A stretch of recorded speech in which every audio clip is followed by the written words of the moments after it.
Hi guys, this is Jonathan Lambert with the Mathematics Development and Support Service at the National College of Ireland. And this video, another video in our series of videos on Excel basics, is going to deal with how to convert data that is listed in rows and how to convert it to data that's listed in columns. In other words, how can we swap rows into columns and how can we swap columns into rows and so on and so forth.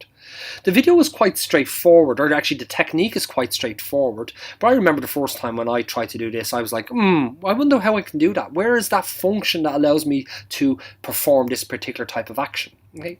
Well, the first thing to do in anyway is to copy the data. Okay, that's really important. Yeah. So what I'm going to do is I'm going to copy all of this data here. There's actually 3 rows of data. Okay.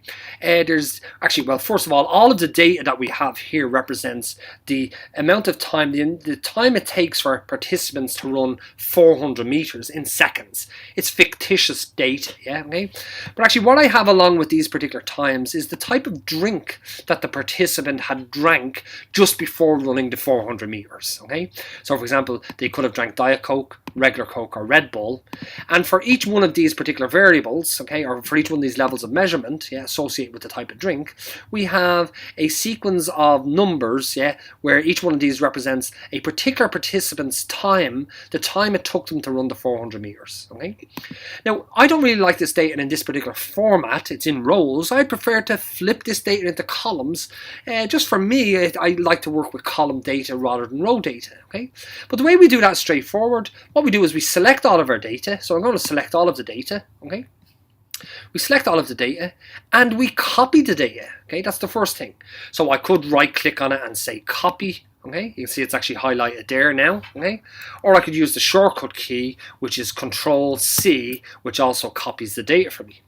So once I've copied the data, okay, what I'm going to do next is I'm going to choose a place where I would like to paste the data. Okay, so let's just paste the data. Let's say here, and what I'm going to do is I'm going to right click, okay, and I'm going to say copy special or paste special. Okay, so I'm going to choose the paste special option. Okay, there's many different types of things that we can do with the data when we're pasting it, and I just want to take all the formatting that's currently associated with the data and use that formatting. We could just concentrate on formulas, the actual values.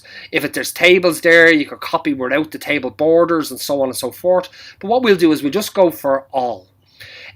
What I'd like to do with the data is I'd like to transpose the data. That's the operation that flips columns into rows and rows into columns. It's the technical term for that particular process where we change rows to columns and columns to rows.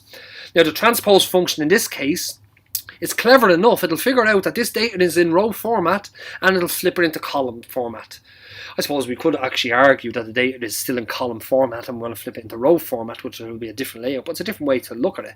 But I mean, it's in row format. That's my interpretation of this data, and I want to transpose it into column format. So all I'm going to do now is I'm going to hit OK on that, and now you can actually see the data is transposed into, I think, a more friendly way to interpret the data.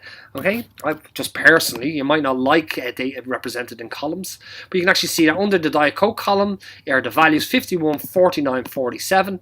These are these values here, 51, 49, 47. Under the regular Coke, we have 66, 55, 54, and so on. That's the 66, 55, and 54. And under the Red Bull column, we have 66, 66, 75, which corresponds to the 66, 66, 75 in that particular row. So that's how hard it is. If I want to flip this back into row format, I just select the data. I copy the data. Let me just say copy. Okay. I choose where I want to paste it. Let's say here. I right click and say paste special. And this time what I'm going to choose is, as default, I'm going to say transpose. And let me hit OK on that. And what we get is it flips it back from column mode into row mode. Okay guys, this is a very short video. It's just on relation to how to format data within Excel. It's a basic function which allows us, I suppose what we dealt with was flipping rows to columns and columns to rows. Okay, so once again, my name is Jonathan Lambert with the Mathematics Development and Support Service at the National College of Ireland, and I hope this video was some way intuitive and helpful. Okay, bye bye.